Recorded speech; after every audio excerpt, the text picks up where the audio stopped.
बिस्मिल्लाहिर्रहमानिर्रहीम। अस्सलाम वालेकुम नादरीन, आप यूट्यूब चैनल देख रहे हैं। मैं इमरान खान हूँ। हमारे बड़े प्यारे दोस्त सहाफ़ी ज़हीम लगारी साहब का 3 दिन का रिमांड दे दिया है और ये रिमांड जो है वो पुलिस को अदालत ने दिया और वजह ये बनाएगी कि जनाब इन्होंने दहशतगर्दी की है। अब ये जो दहशतगर्दी है ये मैं आपको बताता हूँ कि इन्होंने क्या की है। दहशतगर्दी ये की है कि कायदे आज़म मोहम्मद अली जिन्ना का फ़ोटो से नफ़रत कर रही है पाकिस्तान की मौजूदा हुकूमत और जो इस वक्त इस्टेब्लिशमेंट है, और वो कायदे आज़म मोहम्मद अली जिन्ना का फ़ोटो नहीं लगाते। ना वो अखबारात में उन्होंने लगाया यौम आज़ादी पे, ना उन्होंने किसी और जगह पे लगाया। पूरी हुकूमत ने कायदे आज़म मोहम्मद अली जिन्ना के बजाय फील्ड मार्शल आसिम मुनीर साहब का शुक्रिया अदा किया यौम आज़ादी के मौका पर, जैसे उन्होंने पाकिस्तान को आज़ाद करवाया था या एक अलग मुल्क बनाकर दिया था। बानिए पाकिस्तान जैसे कि फील्ड मार्शल आसिम मुनीर साहब हैं, तो वो सारा शुक्रिया इधर अदा हो रहा था। तो पाकिस्तानियों ने और ख़ासतौर पर पाकिस्तान तहरीक इंसाफ ने इस पर कॉल भी दी थी कि कायदे आज़म मोहम्मद अली जिन्ना की तस्वीर लेकर लोग निकलेंगे और अपने अपने सोशल मीडिया पे भी लगाएंगे। अब ये ज़हीम लगारी साहब का कसूर ये है कि ये उसकी कवरेज के लिए निकले और उसकी कवरेज करने के लिए बाहर आए, और जो लोग कायदे आज़म मोहम्मद अली जिन्ना की फ़ोटोज़ लेकर आए थे उनको सोशल मीडिया के ऊपर दिखाया, अपने प्लेटफॉर्म के ऊपर दिखाया, तो इन्हें वहाँ से गिरफ्तार कर लिया गया और इनके ऊपर डाल दिया गया दहशतगर्दी का मुकदमा। आज के दौर में अगर कायदे आज़म मोहम्मद अली जिन्ना होते ना तो मौजूदा एस्टेब्लिशमेंट उन पे भी दहशतगर्दी का मुकदमा डाल देती। वैसे ये ऐसा पहली दफ़ा नहीं कर रहे ये लोग। फातिमा जिन्ना साहिबा के साथ यही किया था। फातिमा जिन्ना को भी इंतशारी करार दिया गया। फातिमा जिन्ना साहिबा के भी घर के जो है वो कनेक्शन काट दिए गए। फातिमा जिन्ना साहिबा का जो है वो ज़िंदगी उनकी अजीरन कर दी गई। उनके साथ जो जो लोग खड़े हुए उनके साथ जुल्म किया गया। कायदे आज़म मोहम्मद अली जिन्ना के साथ क्या किया गया, उनकी एम्बुलेंस के साथ क्या हुआ और उन्हें कहाँ पहुँचाया गया और ज़िंदगी के आखिरी दिन उनके कैसे गुजरे, ये भी पाकिस्तान की एस्टेब्लिशमेंट के रिकॉर्ड का हिस्सा है। तो कायदे आज़म से ना ये सिर्फ सौदा बेचते हैं कायदे आज़म का, और कायदे आज़म को सिर्फ इनको कायदे आज़म से उतना ही प्यार है जितनी कायदे आज़म की फ़ोटो नोट के ऊपर लगी हुई है। उसके अलावा इनका बस चले तो ये अपनी फ़ोटो लगा दें नोट के ऊपर। कायदे आज़म की तस्वीर से इतनी नफरत कि जिन लोगों ने तस्वीर उठाई उन पर दहशतगर्दी के मुकदमे दर्ज कर दिए गए, और जज साहब ने भी बगैर कुछ देखे उनका 3-3 दिन का रिमांड दे दिया है। इंतहाई अफसोसनाक और तकलीफ दे बात है। ज़हीम लगारी साहब ने वहाँ खड़े होकर कहा कि मैं तो इनसे नहीं टूटूंगा। उन्होंने कहा ठीक है, मैं जो ये करना चाहते हैं कर ले, मैं इनके सामने नहीं झुकूंगा, और मुझे जो सज़ा दी जा रही है वो हम सबको ही पता है। ज़हीम लगारी को सज़ा कभी भी उसकी जर्नलिज्म पे नहीं दी जाती। सज़ा दी जाती है कि ये मरीम नवाज़ को एक्सपोज क्यों करता है। वो जहाँ पे मरीम नवाज़ की कोई करप्शन, कोई चीज़, कोई गलत, वो कोई चीज़ देखते हैं वो निशानदेही करते हैं और इस वजह से उसके खिलाफ कार्रवाई की जाती है। बहुत सारे सहाफ़ियों को और भी इसीलिए निशाना बनाया जाता है। और आजकल जो उन्होंने एक सिलसिला पकड़ा हुआ है जलसों में जाकर ये बताने का कि जनाब इस जलसे के अंदर जो लोग आए हुए हैं उनका PMLN से कितना ताल्लुक है, तो उससे देखें ना PMLN का वो जलसा कर ही नहीं पा रहे। नवाज शरीफ जलसा नहीं कर पा रहा, जो नून लीग का सबसे बड़ा लीडर है जिसके नाम के ऊपर ये जमात है मुस्लिम लीग नवाज शरीफ जलसा नहीं कर पा रहा, तो कोई और क्या करेगा। अब उनके जो नवाज शरीफ साहब के जूनियर्स हैं वो कोशिश करते हैं कहीं पे छोटा मोटा कोई प्रोग्राम करने की, ये कैमरे लेकर पहुंच जाते हैं, वहां जाके लोगों से पूछते हैं जी आपका इनसे क्या ताल्लुक है, वो कहते हैं मैंने जानते ही नहीं। आप यहाँ क्यों आए हैं जी, हम तो रोटी खाने आए हैं। नहीं तो आप किसके साथ हैं जी, हम इमरान खान के साथ हैं। अब जब उनके जलसों के अंदर से इस तरह के इंटरव्यू ज़हीम लगारी साहब करेंगे या वो आगा शेख सरवर साहब करेंगे तो फिर इनके खिलाफ निज़ाम इसी तरह पागल होकर पड़ जाएगा। अब क्योंकि इस वक्त जो मौजूदा हुकूमत है उसको एस्टेब्लिशमेंट का पूरा आशीर्वाद है, बल्कि ये एस्टेब्लिशमेंट नहीं बनाई है और उन्हीं की हुकूमत है, लिहाजा एस्टेब्लिशमेंट नहीं चाहती कि उनके बंदों के लिए परेशानी पैदा हो, तो एस्टेब्लिशमेंट भी फ्री हैंड लेके इनके पीछे पड़ी हुई है। अब ये जनाब पाकिस्तान में सूरत हाल है और इसकी सज़ा ये लोग काट रहे हैं। बहरहाल कब तक ये जुल्म करेंगे, एक दिन आएगा जुल्म की ये रात ढल जाएगी और एक ऐसा सवेरा होगा जो हम सारे पाकिस्तानी देखेंगे और पाकिस्तान में इंशाल्लाह सहाफ़त भी एक दिन आज़ाद हो जाएगी। अब जिस मरीम नवाज़ के खिलाफ ये तनकीद करते हो उनकी तरह हालत चेक करें आप। चले किसी और की नहीं, मैं इन लोगों का एक हमायती है साजिद तारड़ साहब, उन्हीं का ट्वीट निकाल के मैं आपको पढ़ के सुनाता हूँ कि वो क्या कह रहे हैं और अंदाज़ा करें आप इनके हालात कहाँ पे पहुँच गए हैं बेचारों के। ये देखें आप, साजिद तारड़ साहब पूछ रहे हैं कि बड़े मैच्योर जर्नलिस्ट ने उनको रिपोर्ट किया, उनको बताया कि पंजाब की जो चीफ मिनिस्टर है वो जापान चली गई है एक एक्सपो को अटेंड करने के लिए। एक एक्सपो लगी हुई है जापान में, बहुत सारे लोग दुनिया से जा रहे हैं। मुझे भी कुछ दोस्तों ने दावत दी थी कि आप भी आएँ, आके देखें, बड़ी ज़बरदस्त एक्सपो होती है। तो वो कह रहे हैं जी कि वो एक्सपो देखने के लिए चले गए हैं। ये होती रहती हैं, जापान में होती हैं, चाइना में होती है, चाइना में सुना फिर आने वाली है। वो दोस्त कह रहे थे वहाँ जाना चाहिए, जाकर देखना चाहिए। और दुनिया में, दुबई में होती है, बहुत सारी जगहों पे होती है, यूरोप में होती है एक्सपोज। तो वो ये कहते हैं जनाब जापान में कोई एक्सपो है जो अटेंड करने के लिए मरीम नवाज साहब कुछ 40-50 लोगों का डेलीगेशन लेकर हुकूमत की जानिब से वो पहुंच गए हैं वहां पे, और साथ उनके जो है वो उनके ज़ाती मुलाजमीन भी गए हैं और मेकअप आर्टिस्ट भी गए हैं, यानी ज़ाती मुलाजमीन भी, मेकअप आर्टिस्ट भी। और ये गए किस खर्चे में? सरकारी खर्चे में सारे के सारे पहुंच गए। कहां पे? जापान में। और ये मुगल अंपायर उन्होंने करार दिया कि जनाब अभी तक पाकिस्तान के अंदर IMF के खर्चे पे एक मुगल अंपायर चल रही है, क्या कोई इसका जवाब दे सकता है? तो जवाब किसने देना है? अदालतों से आप पूछ सकते हैं ये चीज़ें, अदालतें पूरी तरह से जो है वो कंप्रोमाइज्ड हैं। अवाम इसका इंतकाम ले सकते हैं वोटों के ज़रिए से। एस्टेब्लिशमेंट वोटों की गिनती नहीं होने देती, वो जाली फॉर्म 47 जारी कर देती है। और एस्टेब्लिशमेंट जो है वो खुद इस वक्त मरहून मिन्नत है इन सरकारी मुलाजमीन की या इन सारे टाउट्स की। वजह यह है कि एस्टेब्लिशमेंट अकेली रहती है तो वो भी बर्बाद हो जाती है। और मामला सिर्फ इमरान खान साहब का है कि जिस दिन इमरान खान साहब शिकस्त तस्लीम कर लेंगे उस दिन ये सारे तगड़े हो जाएंगे। उससे पहले ये एक दूसरे के सहारे ही चलते रहेंगे जैसे ये लोग इस वक्त तक चल रहे हैं। और अभी एक और खबर भी आई है नाज़रीन, जरा ये खबर देखें, ये बड़ी इंटरेस्टिंग है मरीम नवाज साहिबा के हवाले से कि खर्चा कितना किया है इन्होंने। यानी जो सरकारी दस्तावेजात हैं उनके मुताबिक वज़ीर आला पंजाब मरीम नवाज का जापान का दौरा 10 करोड़ का तखमीना, मगर 16 करोड़ रुपए एडवांस मंजूर कर लिए गए। बहुत ही लग्जरी होटल्स के अंदर ठहरी, मर्सिडीज गाड़ियां बड़ी कीमती वाली इस्तेमाल की, कीमती तोहफे जो हैं वो वसूल किए और दिए गए, और कालीन, शॉल, मेज और बहुत सारी चीज़ें शामिल हैं। यानी मौजा लगी हुई हैं इन्हों दियां, और सरकारी पैसे के ऊपर ये लोग अयाशी कर रहे हैं। वाकई इनका जो अंदाज है वो मुगल हुक्मरानों वाला है, ये कोई गरीब मुल्क वाला तो इनका अंदाज है नहीं। और ये पैसा किसका है? IMF का है। और ये वापस किसने करना है? मैंने करना है, आपने करना है। पाकिस्तानियों ने ये पैसा वापस करना है। इन्होंने, इनके बाप ने भी ये किया, इनके चाचा ने भी ये किया, अब ये खुद भी यही करने आ गई है। तो इनकी 2-3 नस्लों की ये ट्रेनिंग है कि इन्होंने अवाम के पैसे के ऊपर अयाशियां करनी है, लुटमार करनी है, अपने कारोबार को बढ़ाना है, और उसके बाद अवाम ने वो पैसा वापस करना है। और अगली दफा इन्होंने फिर नारे लगाकर आ जाना है और अवाम से कमीशन खाने के लिए ये ऐसे मंसूबे लेकर आते हैं जिनमें कमीशन इनको बैरून मुल्क मिल जाती है। मिसाल के तौर पे बड़े बड़े स्ट्रक्चर्स बनाएंगे, बहुत बड़ी बड़ी इमारतें खड़ी कर देंगे, बहुत अजीबोगरीब किस्म की वो चीज़ें ले आएंगे पाकिस्तान में जिनकी पाकिस्तानियों को ज़रूरत नहीं है। पाकिस्तानियों को तालीम चाहिए, रोटी चाहिए, टेक्निकल एजुकेशन चाहिए, चादर और चार दीवारी का तकद्दुस चाहिए, और पाकिस्तानियों को जो चीज़ें चाहिए वो चीज़ें नहीं दे रहे। यहाँ पे 45% पाकिस्तानी गुर्बत की लकीर से नीचे चले गए हैं और इनकी अयाशियाँ ख़त्म नहीं हो रही। सुहेल बड़ाइच साहब के कॉलम का बड़ा तस्करा हो रहा है, बार बार बात हो रही है, तो देखें उन्हें ना ज़्यादा संजीदा लेने की ज़रूरत नहीं है।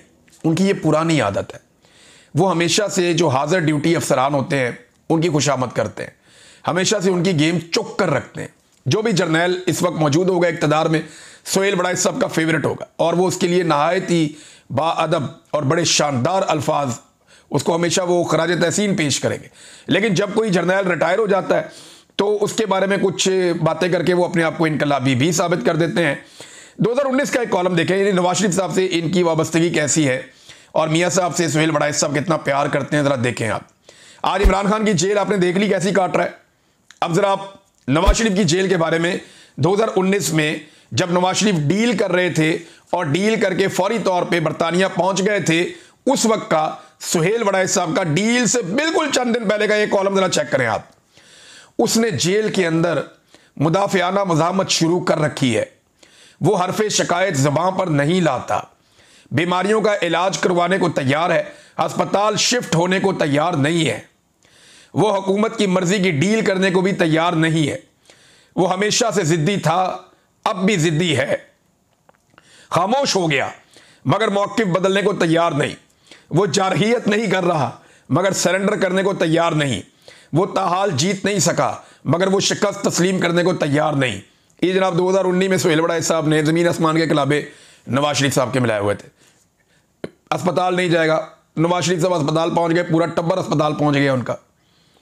बाहर ख्वाजा आसिफ कहते हैं 100 बंदा नहीं आता नवाज शरीफ को देखने के लिए। तो ये नवाज शरीफ साहब की लाहौर में हालत थी।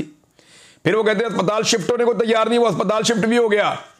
वो डील करने को तैयार नहीं है, वो डील करके भी निकल गया। वो हमेशा से जिद्दी था, अब भी जिद्दी है। कौन सी जिद है? जूते पॉलिश करना शुरू कर दिया उसके बाद। खामोश हो गया मगर मौक़िफ़ बदलने को तैयार नहीं। और भाई वो खामोश इसलिए हुआ और उसकी बेटी, क्योंकि उनकी डील हो रही थी एस्टेब्लिशमेंट के साथ। उन्हें कहा गया था कि ट्विटर पे या कोई स्टेटमेंट तुमने देना नहीं है, तो उन्होंने बयान देना बंद कर दिए थे। सरेंडर करने को तैयार नहीं है और सारा कुछ सरेंडर करके 50 रुपए का स्टाम्प पेपर लिख के दिया अदालत में, फिर पाकिस्तान से निकलकर बाहर गया प्लेटलेस गिरा कर। वो ताहाल जीत नहीं सका मगर शिकस्त तस्लीम करने को तैयार नहीं है। हद हो गया। इमरान खान के बारे में लिखते हैं कि खान साहब आप माफी क्यों नहीं मांगते? खान साहब अल्लाह का वास्ता आप माफी मांग लें। खान साहब अल्लाह का वास्ता, रब का वास्ता, पता नहीं कौन कौन से वास्ते खान साहब को डाल देते हैं, पाकिस्तान का वास्ता डाल देते हैं कि खान साहब आप माफी मांग लें। ये सुहेल बड़ाइच का कॉलम आता है। नवाज शरीफ के दौर में कॉलम आता है वो ताहाल जीत नहीं सका मगर वो शिकस्त तस्लीम करने को तैयार नहीं। यानी ये सुहेल बड़ाइच साहब की टोटल जो सहाफत है वो आपको यहां पे इन चंद जुमलों में पता चल जानी चाहिए। इन्होंने तो इलेक्शन से एक दिन पहले कह दिया था कि जनाब नून लीग की हुकूमत बन रही है, बहुत बड़ी वाज़ेह अक्सरियत आ रही है, पीपल्स पार्टी की अपोजिशन बन रही है और तीसरे नंबर की जो जमात होगी पाकिस्तान में वो पीटीआई होगी। ये एक दिन पहले का इस महातज्जियाकार का तज्जिया है सुहेल बड़ाइच का, इलेक्शन से एक दिन पहले का। सुहेल बड़ाइच का इलेक्शन से एक दिन पहले का जो महातज्जिया था वो ये था कि पहले नंबर की जमात नून लीग, सादा अक्सरियत, वो हुकूमत बना लेंगे। दूसरे नंबर की जमात जो है वो पीपल्स पार्टी, बिलावल जो है वो अपोजिशन लीडर बनेगा। और तीसरे नंबर की घटिया तरीन जमात, फारग तरीन, पीटीआई। अगले दिन लोगों ने वो लितरॉल की अगले दिन लोगों ने कि पाकिस्तान की सबसे बड़ी वाज़ेह अक्सरियत के साथ, 2/3 अक्सरियत के साथ अवाम ने वोट डालकर पाकिस्तान तहरीक इंसाफ को जितवा दिया। फिर इनके मालिकों ने इतनी धांधली की कि टका के धांधली करने के बावजूद पाकिस्तान तहरीक इंसाफ को फिर भी ये 90 सीटों से नीचे नहीं ला सके और फिर भी पाकिस्तान तहरीक इंसाफ कौमी असेंबली में सबसे बड़ी जमात बनकर गई। ये तो इनका टोटल तज्जिया या औकात है। और ये इतनी इधर उधर ऐवानों के अंदर बैठ के वज़ीर आज़म के साथ फोटो ले लिया, इसके जहाज़ में फिर लिया, उसके हेलीकॉप्टर में बैठ गए, उसके पास नाश्ता कर लिया, उसके पास खाना खा लिया, रात का खाना वहाँ पे तय वहाँ पे खा लिया, फलाने ने मुफ्त टिकट दे दिया, फलां जगह पे ट्रैवल कर लिया। ये इतनी सहाफत है बस। ना इन्हें अवाम का पता है, ना इनका अवाम की पल्स के ऊपर हाथ है, इनको किसी बात का आइडिया नहीं है। इन्होंने मौजें पता क्यों की हैं? इसलिए कि जब इन्होंने जर्नलिज्म शुरू किया ना तब बहुत सारे लोग सहाफत में आए ही नहीं थे, लोगों को आइडिया ही नहीं था उस वक्त। और जब नौजवान सहाफत में आए वो लोग जिन्होंने सच्चाई का सामना किया और सच्चाई को बयान करना शुरू किया, तो इन जैसे लोग जो है बहुत बुरी तरह एक्सपोज हो गए। नाज़रीन, एक स्टेटमेंट आया डॉक्टर उस्मान जो जबरी तौर पे लापता हो गया था अगस्त के दूसरे हफ्ते में। अब अगस्त के तीसरे हफ्ते में उसका स्टेटमेंट आया, एक एतराफ़ी बयान है जिसमें वो ये कह रहा है कि उसने आला तालीम याफ्ता होने के बावजूद दहशतगर्दों की सहूलतकारी की है और ये रास्ता चुना है। फिर उसने 2-3 वाक़यात भी बताए। फिर कायद-ए-आज़म यूनिवर्सिटी में, पेशावर यूनिवर्सिटी में वो पढ़ा है, 18वें ग्रेड का लेक्चरर है। लेकिन चंद सवालात यहाँ पैदा होते हैं। एक तो ये है कि अगर ये बंदा दहशतगर्दों की सहूलतकारी कर रहा है तो भाई कानून के मुताबिक गिरफ्तार करो ना, अदालत के अंदर पेश करो ना, अदालत के अंदर जाकर ये बंदा स्टेटमेंट दे। ये क्या तरीका है कि अदालत के अंदर वो बंदा पेश हुआ नहीं, मीडिया को पहले एक वीडियो जारी कर दी और वज़ीर आला ने उसके ऊपर एक प्रेस कॉन्फ्रेंस भी कर दी। मामला यह है कि किसी भी शख्स को आप जबरी तौर पे लापता करें तो उससे जो मर्जी स्क्रिप्ट आप पढ़वा लें। अब अगर आप वो वीडियो देखें तो उसके अंदर एडिटिंग भी है। अगर इस आदमी ने वाकई ये सारा कुछ इस तरह हुआ है तो मीडिया को बुला के सामने बैठाते कि जनाब आए और बैठे। इन्होंने एहसान का एक इंटरव्यू करवाया था ना सलीम साफ़ी से, तो मैंने ISPR से कहा जी मेरा भी एक इंटरव्यू करवाएं, तो उसके बाद उन्होंने फ़ोन सुनना बंद कर दिया उस बंदे ने जो इंटरव्यू करवा रहा था। उन्हें नहीं इमरान भी हम करवाते हैं आपका, लेकिन फिर उसके बाद पता चला एक दिन कि एहसान साहब चले गए हैं, कहीं चले ही गए हैं। तो ये जनाब फिक्स मैच ऐसा लगता है करते हैं। जबरी तौर पे लापता करना किसी सूरत भी कोई ऑप्शन हो ही नहीं सकता। जबरी गुमशुदगी, एक आदमी को जबरी तौर पे लापता कर दिया। मिसाल के तौर पे थोड़ा सा पहले हमने वीडियोस देखी जहां पे पाक फौज के कुछ ऑफिसर पकड़े गए थे, तो वो वही कुछ बोल रहे थे ना जो उनको वहां पे दहशतगर्द कह रहे थे। वो तो दहशतगर्दों के खिलाफ कोई बात नहीं कर रहे थे, बल्कि वो बातें कर रहे थे जो दहशतगर्द सुनना चाहते थे या कहलवाना चाहते थे। तो अगर कोई आदमी किसी जबरी तौर पे लापता हो जाए या इलीगल डिटेंशन में हो, किसी के पास जबरी तौर पे उसे गुमशुदा किया गया हो, तो उसका जो स्टेटमेंट आए उसकी वो कानूनी हैसियत नहीं होती। कानूनी हैसियत उस चीज़ की होती है जो कानून के मुताबिक चीज़ें होंगी। भी इसको हमने गिरफ्तार किया था, ये कानूनी तौर पे इसकी गिरफ्तारी है। उसके बाद हमने फलां हकायक चेक किए थे, इससे फलां चीज़ हमने बरामद कर ली है। मजीद काम हमने ये करना है, हम इसको अदालत में पेश कर रहे हैं, इस बंदे का अदालत में स्टेटमेंट ले लिया जाए। ये तो है कानूनी तरीका। अब गैर कानूनी तरीके से आप करेंगे तो आप जितना मर्जी अच्छा काम भी करेंगे उसके अंदर भी महंगने डाल जाएगी, और डलनी भी चाहिए, क्योंकि जो काम कानूनी जवाब नहीं रखता उसको आप कोई भी अहमियत नहीं दे सकते। नाज़रीन, इमरान खान साहब का केस जो है वो कल सुबह 9 बजे लगेगा और सुप्रीम कोर्ट ऑफ पाकिस्तान में लगेगा। 9 मई के हवाले से उनका केस लगेगा। पाकिस्तान तहरीक इंसाफ के जो वकला हैं उनका एक बड़ा इम्तिहान है कि वो इमरान खान साहब के केस को कैसे अदालत के सामने रखते हैं। यहाँ पे झूठे गवाह हैं, यहाँ पे एक मेज़ के नीचे छुपा हुआ है, कोई सोफे के नीचे, कोई पर्दे के पीछे, ये किस तरह के गवाह है ये सारा मामला। बल्कि मैं ये बार बार कहता हूँ कि वो टेबल उठाएं, सुप्रीम कोर्ट ऑफ पाकिस्तान लेकर जाएं और याहिया अफरीदी के सामने रख दें कि जनाब बताएं, ये गवाह को बुला के उसे कहें टेबल के नीचे छुप के दिखाए, इस टेबल के नीचे गवाह को घुसा के दिखाएं, आप हमें पूछें याहिया अफरीदी साहब से। तो याहिया अफरीदी साहब सुन रहे हैं, जस्टिस मोहम्मद शफी सदीकी साहब सुन रहे हैं, जस्टिस मियां गुल हसन औरंगजेब साहब सुन रहे हैं, और ये 9 मई के मुकदमात का केस है इमरान खान साहब का, सुबह लगा हुआ है अदालत में। अब तक तो बहुत नाइंसाफ़ी हुई है, देखते हैं सुप्रीम कोर्ट ऑफ पाकिस्तान इस नाइंसाफ़ी को कैसे जारी रख सकती है। 9 मई का जो एक जालिमाना फैसला है वो मैं आपके सामने रखता हूँ, ये ज़रा नाज़रीन फैसला चेक करें आप। 9 मई का मुकदमा 103/2023 का तहरीरी फैसला जो जारी हुआ, उसमें एजाज चौधरी साहब ने 7 गवाह पेश किए हैं, 7 गवाह पेश किए, मगर अदालत ने यह कहकर गवाहियां रद्द कर दी कि गवाह पाकिस्तान तहरीक इंसाफ के हैं। भाई पाकिस्तान तहरीक इंसाफ के हैं तो क्या वो पाकिस्तानी नहीं है? क्या पाकिस्तान तहरीक इंसाफ के हैं तो वो मुसलमान नहीं है? क्या वो पाकिस्तान तहरीक इंसाफ के हैं तो वो, इसके साथ ये शर्त हो गया जो भी पाकिस्तान तहरीक इंसाफ में होगा उसकी गवाही कबूल नहीं की जाएगी? भाई ये क्या क्राइटेरिया है कि वो तहरीक इंसाफ के हैं? और रद्द कर दी गवाहियां, और उसके बाद कहा जी जबकि सरकारी एहलकारों की गवाही तस्लीम कर ली गई। भाई वो भी तो सरकार के हैं ना, सरकार मुद्दई है, तो सरकार की गवाही भी आप ना माने कि जनाब ये आपके ताल्लुक वाले हैं, ये तनख्वाह ले रहे हैं आपसे, लिहाजा इनकी गवाही हम नहीं मानते। आयशा भुट्टा और इमरान खान के गार्ड हाफिज अरशद को सिर्फ नारे लगाने पर 10-10 साल की सजा दी है इन अदालतों ने। ये अदालतें अपने पांव पे खुद कुल्हाड़ा मार रही, अदलिया की तकरीम खत्म हो रही है, और जजों को तो परवाह ही नहीं है इस बात की, ज्यादातर कंप्रोमाइज होकर लगे। जो सुप्रीम कोर्ट ऑफ पाकिस्तान का चीफ जस्टिस है वो कभी सवाल ही पैदा नहीं होता था चीफ जस्टिस बन जाता अगर 26वीं आईनी तरमीम ना होती। तो 26वीं आईनी तरमीम के नतीजे में वो चीफ जस्टिस बना है, उसके बाद मौजा ही मौजा। अब जितने जज ज्यादातर बिठाए गए हैं वो सारे के सारे इस सिस्टम के बेनिफिशियरी हैं और वो सिस्टम को वापस डिलीवर भी कर रहे हैं। नाज़रीन, एक वीडियो में देख रहा था, पाकिस्तान तहरीक इंसाफ के एक कारकुन हैं, उनका नाम है असलम बशीर। उनके घर से 14 अगस्त की एक वीडियो आई है और उसके बाद एक छोटी सी बच्ची है उनकी, पुलिस ने छापा मारा, सारी चीज़ें तोड़ दी, तबाही फेर दी घर के अंदर। वो छोटी सी बच्ची की मैंने बातें सुनी है, मैं हिल कर रह गया हूँ। आप यकीन करें कि उस बच्ची ने जितने हौसले के साथ, यानी बड़े बड़े सियासतदानों में इतना हौसला नहीं होता, बड़े बड़े लोगों की चीखें निकल जाती हैं, जो घर के मनाजिर मैंने देखे, उसके बाद उस बच्ची की बात सुनी और जो अज़म और हौसला मैंने उस बच्ची का देखा, ये पाकिस्तान की एस्टेब्लिशमेंट को समझ ही नहीं आ रही कि उनके साथ क्या हो रहा है। उन्हें पहली मरतबा मैंने कहा था कि आपको टक्कर के लोग मिले हैं, और मुझे भी अंदाज़ा नहीं था कि ये इस कदर सख्त जान लोग हैं। उस बच्ची की बातें सुनने के बाद अगर एस्टेब्लिशमेंट को आप ये बातें सुनाए ना तो उन्हें खौफ आना चाहिए कि पाकिस्तान कहाँ पहुँच गया है और पाकिस्तानी उनके बारे में क्या सोचते हैं। बड़े बड़े लोगों को मैंने देखा, लेकिन इतना हौसला नहीं था जितना इस बच्ची ने बात करते हुए सबूत दिया, हिम्मत का, जवामर्दी का, और वो डटकर खड़ी अपने मौक़िफ़ के ऊपर। और उसका पूरा घर तोड़ा हुआ है, उसकी वालदा को धमकियाँ लगाई, ख़वातीन के साथ वहाँ बदतमीज़ी की पुलिस ने और बच्चों के साथ बदतमीज़ी की, लेकिन इसके बावजूद बच्चों का हौसला आप देखें कि वो कैसे खड़े। और पाकिस्तान पे जो नमूने मुसल्लत किए गए हैं उनके हवाले से एक बड़ी इंटरेस्टिंग चीज़ आई। गिलानी का बेटा हैदर गिलानी, अली हैदर गिलानी, उसका नाज़रीन ज़रा आप स्टेटमेंट चेक करें। ये स्टेटमेंट आप सुनेंगे तो आप हैरान हो जाएंगे। ये अली हैदर गिलानी है, यूसुफ रज़ा गिलानी का बेटा। वो ये कहता है कायदे आज़म से किसी ने पूछा कि आप मुल्तान नहीं जाते, आप लंदन भी जाते हैं, कराची भी जाते हैं, मुल्तान नहीं जाते।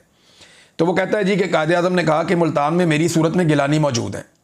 यार कायदे आज़म ने तो बख्श दो भाई, यानी आप अंदाज़ा करें कि ये हर चीज़ अपने खाते में डाल लेते हैं।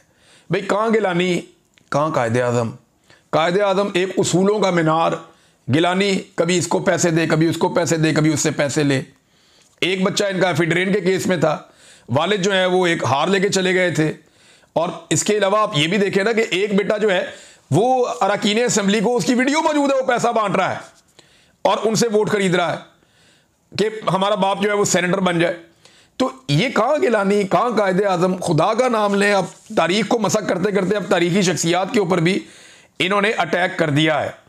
और हालात पाकिस्तान में नाज़रीन ये है कि इस वक्त मुल्क की तारीख में पहली मरतबा 50% कपास की फैक्ट्रियाँ गैर फाल या बंद हो चुकी हैं। वजह यह है कि रुई फरोख्त नहीं हो रही, और इसकी एक सबसे बड़ी वजह क्लाइमेट चेंज है, क्योंकि बारिशें बड़ी बेवक्त हो रही हैं, बहुत अजीब तरीके से हो रही हैं। उसकी वजह से आपकी रुई की फसल बहुत मुतासिर हुई है। पहले ही पाकिस्तान में कपास की बहुत शॉर्टेज है, लगातार इसकी पैदावार कम हो रही है, और क्लाइमेट चेंज की वजह से एक और बड़ा नुकसान हुआ है, जबकि गवर्नमेंट के पास इन चीज़ों से निपटने का किसी किस्म का कोई सलूशन नहीं है। पंजाब हुकूमत की हालत यह है कि मरियम नवाज साहबा योकोहामा हॉल, ये एक है योकोहामा टाउन हॉल, वहाँ पे गए दौरा करने के लिए कि देखें वहाँ पे जिद्दत जो है उसको हम पाकिस्तान में लेकर आए। और भाई जापान दुनिया से 50 साल आगे चल रहा है, वो यूरोप से आगे चल रहा है, अब जापान ही पहुँच गए सीधा कि आपने पाकिस्तान को जापान बनाना है। वहाँ पे उनकी तरफ से 3 बंदे थे और इनकी तरफ से दर्जनों बंदे थे। मरियम नवाज के वफद में दर्जनों लोग थे, और वहाँ जो योकोहामा हॉल है उनकी जानिब से सिर्फ 3 लोग थे। अब यहाँ से आपको पता चलना चाहिए कि कौमें बनती कैसे हैं। उन्हें आइडिया है कि भाई जितना काम है उतने लोग जाएं। ये यहाँ से खर्चे करके जनाब भर के पूरी बारात लेकर पहुंचे हुए हैं जापान में सैर सपाटे के ऊपर। हैरत होती है वैसे मुझे। नाज़रीन बाकी खबरें आपके साथ अगले वीलॉग में शेयर करता हूँ। अब तक के लिए इतनी, अपना ख्याल रखिएगा, अपने चैनल का भी। अल्लाह हाफ़िज़।